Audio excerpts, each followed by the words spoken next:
ब्रेकनंतर पुन्हा एकदा स्वागत। सुरुवातीला बातमी संभाजीनगरमधून आहे। पैठण शहरामध्ये पूरपरिस्थिती निर्माण झाल्यामुळे अनेक वसाहती पाण्याखाली गेलेल्या आहेत।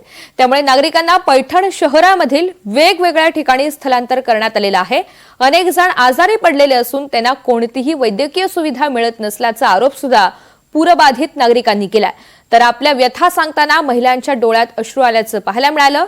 या सगळ्याचा आढावा घेतलाय आमचे प्रतिनिधी मोहसिन शेख यांनी। पैठणच्या जायकवाडी धरणातून काल रात्री तब्बल 3 लाख पेक्षा अधिक क्युसेकने विसर्ग करण्यात आला होता आणि त्यामुळे शहरातील अनेक भागात पाणी जे आहे तर शिरल्याचं आपल्याला पाहायला मिळालं। यामुळे अनेक लोकांना जे आहे तर या परिसरातील वेगवेगळ्या ठिकाणी स्थलांतरित करण्यात आलं। आपण सध्या पैठणच्या नाथ हायस्कूलमध्ये आहे आणि या ठिकाणी काही लोकांना तब्बल या ठिकाणी 3000 पेक्षा अधिक लोकांना स्थलांतरित करण्यात आलेलं आहे। मात्र अनेक महिला आजारी पडल्या आहेत पावसामुळे आणि ह्या सगळ्या त्यांच्यावर उपचार करण्यासाठी अजूनही डॉक्टर पोहोचले नसल्याचा आरोप होतोय। काय झालं आई? थंडी ताप येते आणि असं कस तरी होत फिरल्यावारी। बरं, इथं कधी आल्यात? रात्री। मग डॉक्टर बिक्टर काय आले नाही का? नाही येऊ म्हणले होते, नाही आले। ही सगळी परिस्थिती आपण हे काही लोक आहेत त्यांच्याशी काय दरवर्षी हेच प्रॉब्लेम का?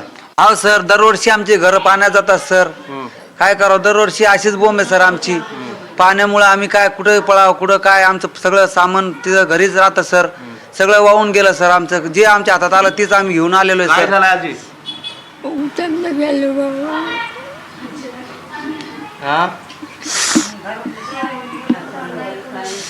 काय घर पाण्यात गेलं का?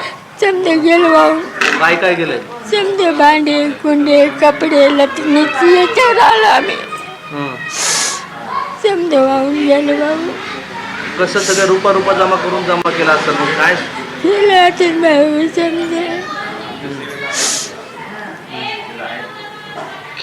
आता कुणी मदतीला आलंय की नाही? आले ना, हे आले भाऊ, लेक आले, ते आले। काय काय वाचवलं मग? काहीच वाटलं नाही, अंगाच्या कपड्याने आलो आम्ही। समजे गेलो भाऊ, त्याचे गेले, दुसऱ्याचे गेले, हे माझे गेले। काय करतो भाऊ, अंगाचे कपडे नुसती साडीवरच आलो आम्ही, येणे याच साडीवर। काय काय येतं भाऊ, पाणी झालं भरपूर। मग आता घरी गेल्यावर काय राहणार घरात? काही आता काय करा सांगा। हे सगळे डोळ्यातील अश्रू सगळ्या या व्यथा सांगतात। आपण जर बघितलं तर पैठण शहरातील अनेक वसाहतीमध्ये पाणी शिरलं आहे। या शाळेत 3000 पेक्षा अधिक लोकांना स्थलांतरित करण्यात आलं। अनेक ठिकाणी वेगवेगळ्या लोकांना स्थलांतरित केले जाते। तालुक्यातील 4 ते 5 गावात देखील अशी सगळी परिस्थिती आहे आणि आता ह्या लोकांना दिलासा देण्यासाठी प्रशासनाने पाऊल उचलावे अशी मागणी यांच्याकडून केली जाते। रात्रभर या शाळेत काढलेली आहे, मात्र आता घर उरलं की नाही हेही माहीत नाहीये। गेल्यावर ते कळेल, मात्र संसार पूर्ण हा या पौराच्या पाण्यात वाहून गेला। ह्या सगळ्या या लोकांच्या व्यथा आहेत। व्हिडिओ जर्नलिस्ट विकी पवारसह मोहसिन शेख, NDTV, पैठण, छत्रपती संभाजीनगर।